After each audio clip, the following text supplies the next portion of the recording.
অনেক দিন আগের কথা। এক জঙ্গলে একটি শিয়াল বাস করত। সে খাবারের খোঁজে জঙ্গলে ঘুরে বেড়াতো। এদিকে এক চাষির বউ সেই জঙ্গলে তার একটি ছাগল ছিল। ছাগলটিকে সে জঙ্গলে ঘাস খেতে রেখে আসলো।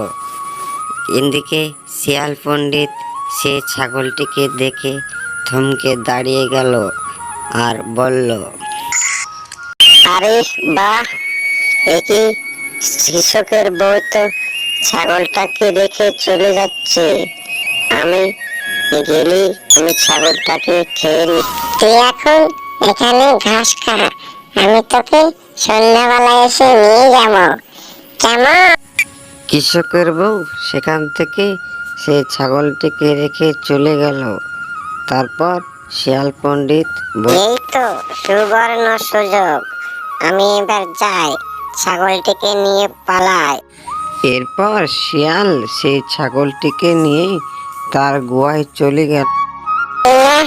ছাগলটি তো খুব বেশ সুন্দর, আমি ছাগলটিকে খাবো না, বরং ছাগলটিকে পালবো। পালার পরে সে বাচ্চা দেবে, তার অনেকগুলো বাচ্চা হবে এবং তারা বড় হবে, আর আমি এক একটা করে ধরে ধরে খাবো, বেশ মজা হবে। যাই, বরং আমি এখন ছাগলটির জন্য কিছু ঘাস কেটে নিয়ে আসি। হে হে হে। এরপরে কৃষকের বউ সন্ধ্যা না হতে হতে সে আবার সেই ছাগলকে নিতে। হায় হায়, একই আমার ছাগল কোথায় গেল? আমার ছাগলটিকে কে নিয়ে গেল? এখন আমি কি করব? এভাবে কৃষকের বউ তখন কাঁদতে থাকে আর ছাগলটিকে খুঁজতে থাকে। খুঁজতে খুঁজতে ছাগলটিকে সে পেল না। সে বাড়ি মনের দুঃখে ফিরে আস। কি গো, তুমি এভাবে কাঁদছো কেন? কি হয়েছে তোমার? বলো, আমাকে বলো, তোমার কি হয়েছে?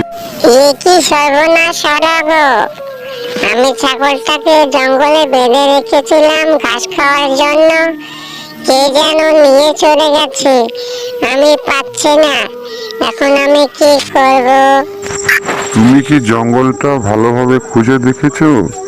আবার আশেপাশে নেই তো? আমি পুরো জঙ্গলটা তন্ন তন্ন করে খুঁজে দেখলাম, কিন্তু কোথাও পেলাম না। মনে হয় আমাদের ছাগলটাকে কোনো বাঘ বা কোনো শিয়াল নিয়ে খেয়ে নিয়েছে মনে হচ্ছে।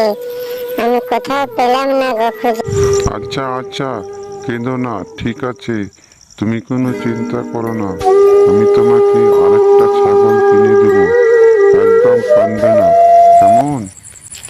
এদিকে শিয়াল পণ্ডিত তখন মাঠে এসে ঘাস কাটতেছিল, আর সেখান দিয়ে একটা বাঘ মশাই যাচ্ছিল। অমনি শিয়ালকে দেখতে পেল। তারপর বাঘ শিয়ালকে বলল, এ কি ভাগ্নে, তোমার কি মাথা টাথা কি খারাপ হয়ে গেল?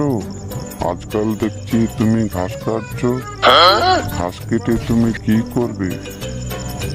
দূর বাঘ মামা, তুমি কি জানো না জঙ্গলে খাবারের অভাব দিয়েছে, কোনো আজকাল শিকারও পায় না, আমি খেতেও পাই না, তাই ঘাস কেটে নিয়ে গিয়ে রোদ্রে শুকিয়ে এটাকে খাবো। দূর ভাগ্নে, তোমার কি মাথা টাথা খারাপ হয়ে গেছে? তোমার কথাগুলো সব উপর দিয়ে উড়ে যাচ্ছে।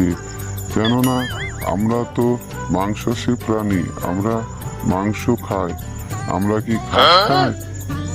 দূর মামা, তুমি কি জানো না খাবার না পেলে বাঘে খড়ি খায়?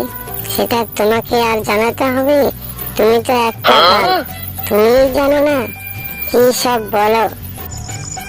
ঠিক আছে ভাগ্নে, তাহলে তুমি তোমার খড়ি খাও, আমি যাচ্ছি শিকার ধরতে, ঠিক আছে? এ বলেই বাঘ সেখান থেকে চলে যায়।